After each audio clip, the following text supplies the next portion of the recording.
예수의 전성결기 안희한 목사입니다. 교회를 개척해서 세워나간다는 게 보통 어려운 게 아니더라고요. 제가 개척을 해봤잖아요. 정말 어렵고 힘들고 지치고 삶이 버거워서 고통당하는 사람들, 그런 사람들만 주로 와요. 한 번은요, 뻔듯한 분이 오셨어요. 그 뻔듯한 분이 누구시냐면은 어린이집 원장님. 대단하죠. 개척교회, 지하교회 그런 분이 오셨으니까. 그 남편은 SK라는 대기업의 부장님. 대단하죠. 그분이 이제 교회를 오시니까 이거 솔직히 반갑긴 반갑더라고요. 그분에게 계산이 되니까 재정도 맡겼어요. 나머지 분들은 그런 거 계산할 여건이 안 되거든요. 연세 많으신 할머니들이 뭔수로 하겠어요. 근데 그 원장님을 따라 나온 여자 선생님이 그 원장님 보고 자꾸 들쑤시는 얘기가 제 귀에 들려요. 뭐냐? 아니 원장님 같이 훌륭하신 분이 왜 이런 교회 다녀요? 원장님 같이 멋있고 대단하신 분이 왜 이렇게 한심하고 초라한 교회 다녀요? 그 얘기가 들리는 거예요. 그 마음에 상처가 되더라고요. 근데 이분이요, 결국 교회를 떠났어요. 왜 떠났느냐? 어떤 교회, 좀 규모가 있는 교회, 그 교인이, 권사님 한 분이 이 집사님 보고 그런 거예요. 그렇게 작은 교회 다니지 말고 큰 교회 와서 기도를 받으면은 당신 아들 때문에 고생하지 않냐고. 그 아들 금방 돌아올 거라고. 그 말 듣고서 쏙 간 거예요. 제가요, 가만히 있는데 눈물이 또로로록 막 줄줄줄줄 흘러요. 이거 왜 이러지? 내가 왜 이러지? 다음날도 그래요. 일주일 동안 울면서 지냈습니다. 야, 이게 힘들더라고요. 자, 그렇게 해서 교회가 조금씩 자라나가요. 이제 건축도 했어요. 그리고 이제 어느 정도 안정도 찾았어요. 그럼에도 불구하고 목회가 쉽지가 않아요. 너무너무 이게 압박감이 심한 거예요. 교인들이요, 사실은 이쪽 교인 괜찮으면 다른 교인 괜찮으면 또 다른 교인이 이렇게 돌아가면서 어려움을 겪잖아요. 아픔을 겪잖아요. 가슴앓이를 하잖아요. 그러면 목사 입장에서 다른 교인 괜찮으니 뭐 이 교인 좀 힘들어도 그러려니 이게 안 돼요. 같이 가슴앓이를 해야만 하는 거예요. 그러다 보니까 1년 365일 중에 단 하루도 마음을 놓고 편안하게 지내는 날이 없어요. 이렇게 소중한 교회, 이렇게 소중한 교인들. 근데 이렇게 열심히 힘들게 목회를 하는 와중에 외부에서 누군가의 말 한마디 때문에, 아니면 들어온 어떤 사람의 쑥덕거림 때문에 교회가 와해가 된다, 타격을 받는다, 균열이 생긴다. 그러면요, 이거는 보통 힘든 게 아니에요. 정말 피가 마를 정도로 힘이 들죠. 그런데 이렇게 소중한 교회를요, 뒤흔들어서 어렵게 하는 사람들이 있어요. 오랫동안 그 짓을 반복했던 사람이 있어요. 이건 짓이라고 해도 돼요. 그게 누구냐? 김동호 목사님 같은 분, 손봉호 교수님 같은 분이에요. 최근에 이름만 대면은 알 만큼 영향력 있는 목사님이 전화를 하셨어요. 이분 존경도 참 많이 받는 분입니다. 근데 이분이 전화를 하셔서 어떤 얘기를 했느냐? 교회가 한창 이렇게 성장을 해나갈 때 재직들 중에 일부가 교회를 뒤흔들어 가지고 너무너무 힘들었었대요. 근데 교회를 힘들었던 그분들이 누구냐? 김동호 목사님이나 손봉호 목사님의 제자들, 그분에게 영향을 받고 가르침을 받았던 사람들, 그들이 교회를 힘든 거예요. 목회자를 뒤흔든 거예요. 교회를 어렵게 만든 거예요. 또 다른 얘기를 해요. 김동호 목사님이 LA 같은 데 집회를 가는데 이분이 집회를 한 교회들 중에 탈이 나고 싸움이 나고 균열이 생긴 교회들이 한두 교회가 아니래요. 제가 무슨 말인지 알아요. 충분히 알아요. 왜냐? 저 역시도 이런 식의 얘기를 굉장히 많이 접했었거든요. 한 분은 저한테 메시지를 보냈어요. 이분은 목회자 아니고 성도입니다.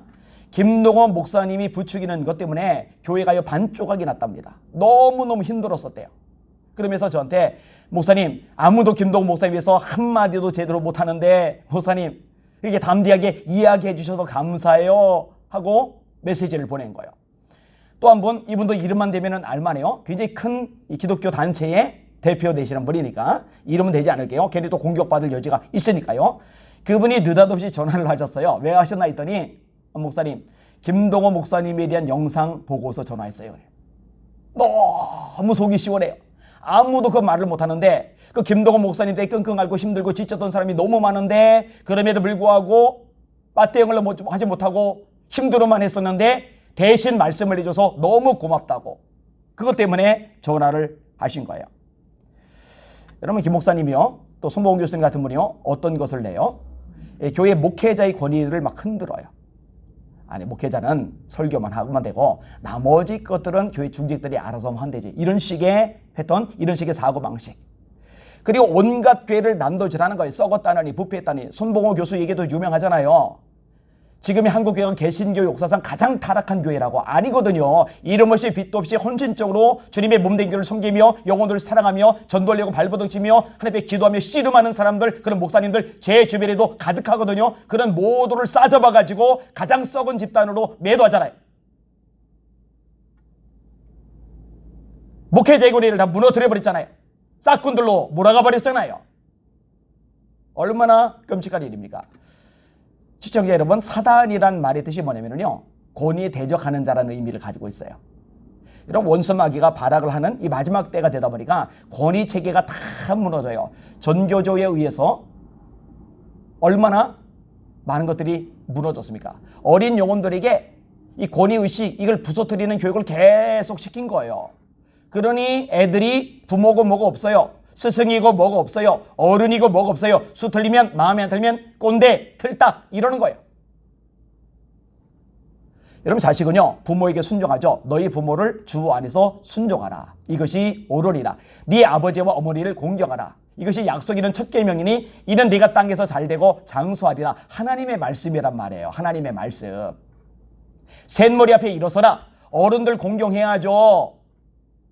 우리 청년들, 학생들에게 제가 자주 가르쳐요. 인생 오래 산 분들, 그래서 연륜이 있는 분들, 이런 분들을 공경할 줄 아는 사람들, 이런 분들의 말을 경청할 줄 아는 사람들, 그게 제대로 된 사람이고 그게 하나님이 기뻐하실 만한 사람이라고. 무시하고 함부로 대하는 것은 기본 자체가 틀려먹은 거라고 제가 계속 반복해서 가르쳐요. 근데 이게 허물어져 버렸잖아요. 선생님의 교훈이 다 무너졌죠. 이게 교회 안에까지 흘러 들어와 버린 거예요. 성경은 말씀합니다. 너희를 인도하는 자들에게 순종하고 복종하라. 순종하고 복종하라. 그들은 너희 영혼을 위해서 경성하기를 마치 자신들이 청산할 자인 것 같지 않으리라. 그들로 하여금 기쁨으로 하게 하고 근심으로 하게 하지 말라. 그렇지 아니하면 너에게 유익이 없으리라. 그런데요, 다 썩어 빠진 집단으로 몰아가니까 목회자의 권위가 여지없이 막 무너져 내리는 거예요. 그러면서 반사 이익을 얻는 거예요. 손봉호 교수, 개혁에 충실한 사람, 깨끗한 사람. 이 김동호 목사, 개혁적인 마인드가 강한 사람, 깨끗한 사람, 이미지가 세탁이 되는 거예요. 김동호 목사님이 개척을 했죠. 개척하고 1년 만에 3,000명이 모였다고 설교 중에 자랑하더라고요. 이 자랑 꽤 여러 번 나와요. 근데 생각해봐요. 그게 정상입니까? 개척한 지 1년 만에 어떻게 3,000명이 와요? 그거요, 예수 안 믿는 사람들 전도돼서 그 교회에 모여들고 세례받은 게 아니에요. 기성교회들 다 흔들어놓고 썩은 집단 만들어놓고 목회자 불신하게 만들어놓고 그게 흔들리는 사람들 죄다 순식간에 김동원 목사님이 개척한다니까 우르르 모여든 거잖아요. 그 악이죠. 그 죄죠. 어떻게 그런 짓이 가능해? 양도둑질이죠. 양도둑질. 잘못된 거예요. 정말 잘못된 거예요. 특별히 지금 깝깝한 게 뭐냐? 한국교회가 굉장히 탄압을 받고 있어요. 제가요 참 깝깝하고 안타까운 게 뭐냐면은 이럴 때 나서줘야 되는 사람들 있잖아요. 이럴 때 입심 좀 있는 분들 있잖아요. 이럴 때 영향력 하나 행사하는 분들 있잖아요. 이런 분들이 나서서 이거 너무 심하다, 이거 문제가 있다, 이렇게까지 하면 안 된다 한마디만 해줘도 많은 사람이 위로를 받아요. 격려를 받아요. 힘을 얻어요. 그리고 대적하는 사람들도 또 정치권들도 좀 조심을 할 여지가 있어요. 그런데 한마디도 안 해요. 입도 뻥끗 안 해요. 저는 그런 게 이해가 되지를 않아요. 자신이 만든 청어람이 차별금지 법안을 공식으로 지지했죠.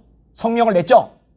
이거 잘못했다는 얘기 한 번도 안 꺼내요. 니들 그러지 말아라, 돌이켜라, 이런 얘기 절대로 안 해요. 그리고 앵무새처럼 반복해서 나 동성애 지지자 아니다, 나 동성애 지지자 아니다. 아니 그러면은 나 차별금지법 반대한다. 그 한마디만 하면 깔끔하게 해소되고, 청어람 내가 만든 단체인데 차별금지법 지지 성명을 냈다, 이거 잘못했다 한마디만 하면 깔끔하게 오해가 풀리는데 왜 그런 얘기를 안 하는데요?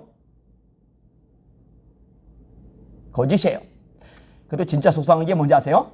이런 분을요 10만 명이 넘는 사람들이 유튜브 구독을 해가지고 날마다 기막힌 새벽 거기에 은혜를 받고 있다고 그러고 있어요. 은혜가 됩니까? 그 은혜가 되는 분들이 참 희한한 분들이에요. 그죠? 진리에서 벗어났는데, 한국교회를 파괴하는데, 한국교회가 탄압을 받음에도 입도 뻥긋 안 하는데, 그런 분 메시지를 들으면서 은혜 받는 사람들도 정상이 아니에요. 비정상이에요. 뭔가가 잘못되어 있습니다. 정리할게요. 김동 목사님, 연세 많으시죠? 그리고 몸에 병도 나셨죠? 이 주님 앞에 설 날이 가까워 오시고 계시는데 회개하셔야 돼요. 하나님 앞에 바로 서셔야 돼요. 그리고 잘못 인도해서 어긋날 길로 가는 수많은 사람들 더 이상 그렇게 방황하지 않도록 처신을 잘 하시고 인생을 마무리하셔야 됩니다. 이 방송을 듣는 시청자 여러분, 속지 마세요. 진리 가운데 분명히 서시길 바랍니다. 하나님 말씀 가운데 분명히 서시길 바랍니다. 인간적인 말, 새치혀에 휘둘리지 마시고 헷갈리지 마시고 말씀만을 붙잡고 살아가는 진짜 주님의 종들로 서주시기를 주님의 이름으로 부탁을 드립니다. 힘을 냅시다. 할렐루야.